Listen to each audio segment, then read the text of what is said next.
what do I mean by a projection? Oh, I just put them here.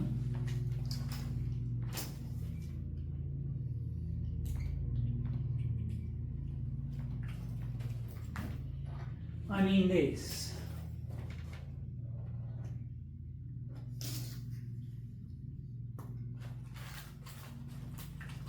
That's a projection. Welcome back. You might want to take some notes, the formulas are going to get a bit hairy. I encourage you to take some notes. I've taken my vector A and I've projected it down onto B. I've projected it down. You've been doing this a lot with trigonometry with normal lengths. We're going to do it with vectors, given that angle in between.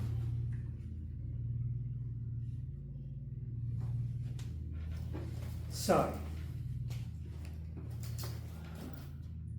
the scalar projection of A, now do they say on or onto? On B is the length of C.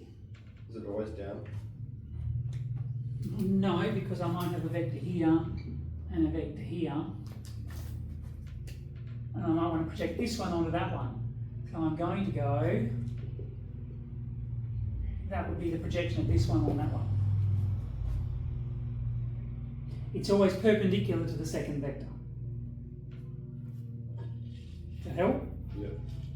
Depends what you mean by down, you see. It's always on B means it's along B perpendicular to B. Along, so if this was A and this was B, then that would be my projection. It's this length. It is a scalar, it's a number. The scalar projection is just the length, not the direction. How do I work out this length normally using trigonometry? 10. Which length do I know?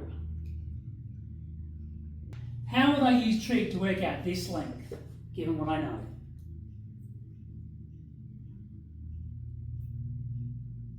See what happens? We all learn to rely on him. You can have a go, Rain. Did you know A and C? I know A, I know B, and I know theta. How do I work out the length of C?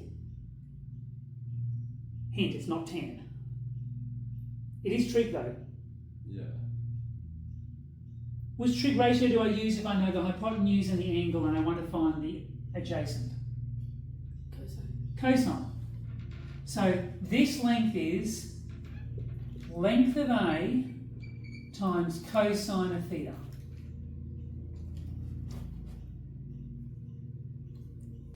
So this length, the scalar projection is this length times the cosine of that angle.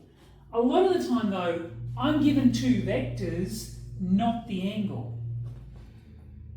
But we have a way of working out that angle from the dot product. We have a way of working out that angle.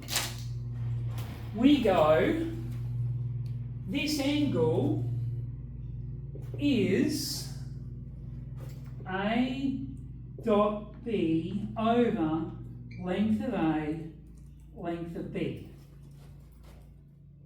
That's just the dot product. So I'm going to put this in here and go, it's mod A times A dot B over mod A mod B.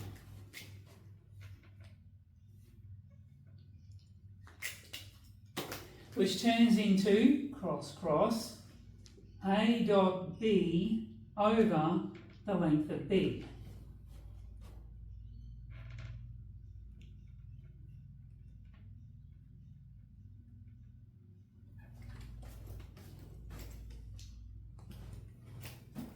But this means something.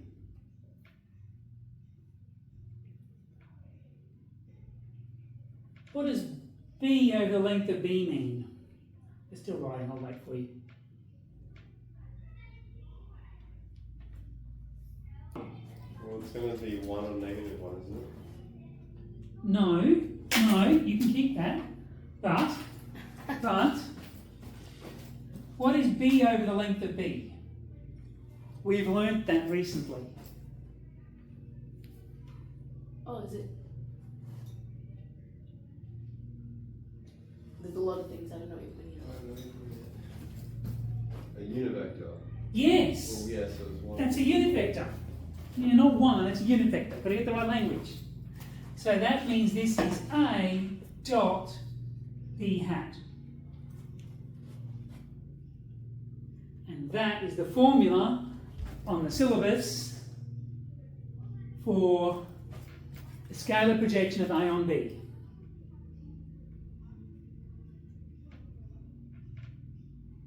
That's the formula we're going to use. Let me show you some examples.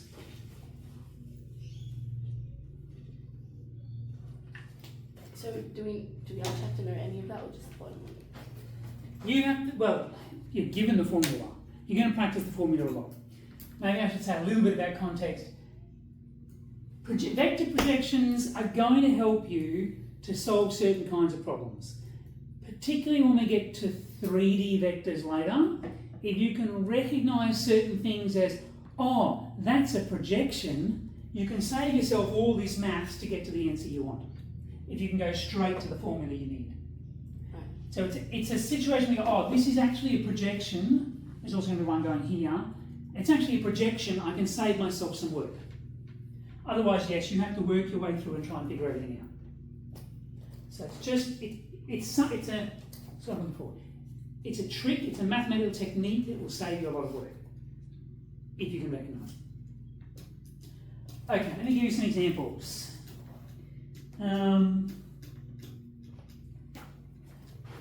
Okay, A equals 5I minus J and B equals 3I plus 4J.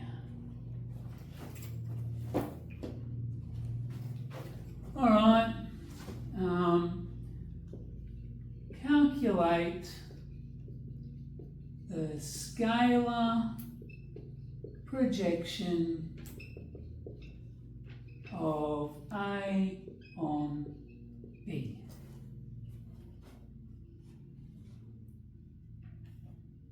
Not like a fraction A on B, like A on B. No. Sometimes you will see this, I'll give you other words, sometimes you see this A onto B, because you're projecting one onto another. Yeah. Yeah. I used to use onto, but this new syllabus specifically says on. I think, Ryan, your syllabus just says vector, scalar and vector projections. Okay. Or something. It doesn't actually say specifically what the language is. As this one specifically says. Actually, your formula sheet might say a particular wording, I'm not sure. So all we do is go, that is A dot B hat. That's the scalar projection.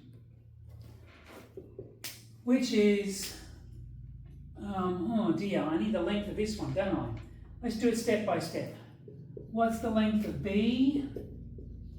3 squared plus 4 squared, which is 5.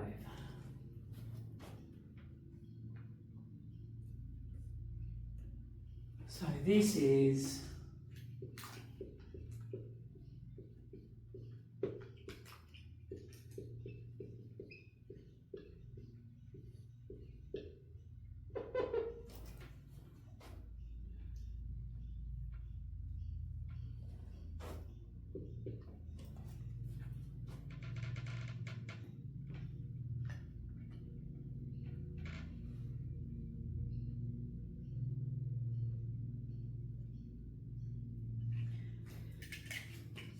So the hat makes it so that you need to find the length.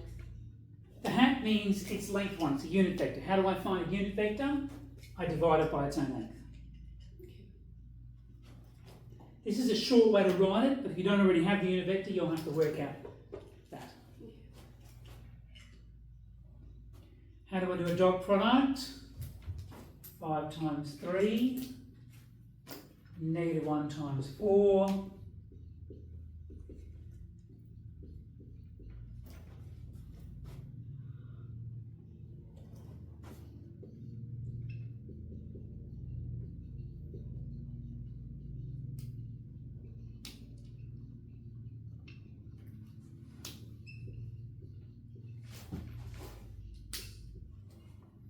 do you know when to get rid of the I and J? The dot product, the result is a scalar. It's a scalar product. Okay. Sorry. So you're always going to have just a number for the scalar product. Always, always, always. It's a scalar. It's the scalar product. Think about it. This was the projection of A on B.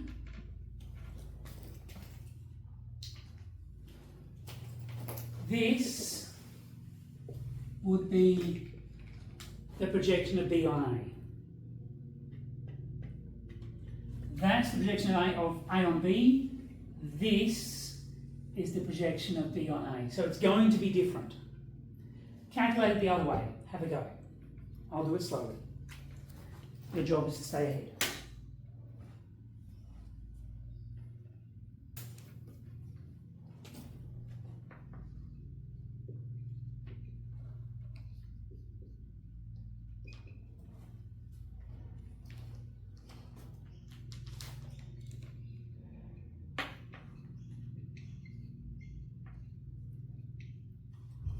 Times 13, no, can't simplify that.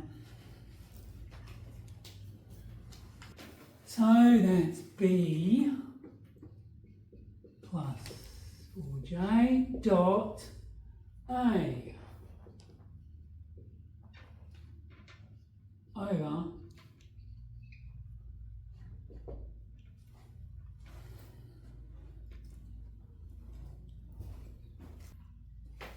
the top is the dot product is going to be exactly the same.